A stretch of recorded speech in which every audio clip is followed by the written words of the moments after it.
મતલબ મારે આજે હિતેન મહેતાને વધારે મળવાની ઈચ્છા છે.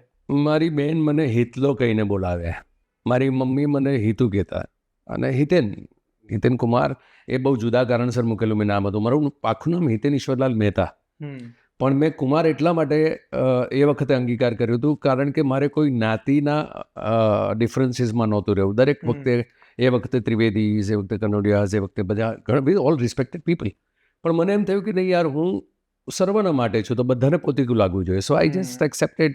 મને જ્યારે ઓફર કરવામાં આવ્યું, કયું નામ ગોવિંદભાઈ પૂછ્યું, મેં કીધું હિતેન મહેતા. તો કે નહીં, મહેતા નહીં, રમેશભાઈના દીકરા તરીકે લોકોને ગેરસમજણ થાય એમ છે, એટલે તમને 5 નામ આપીએ છીએ. તો મેં કીધું નામ તો નહીં બદલું હું.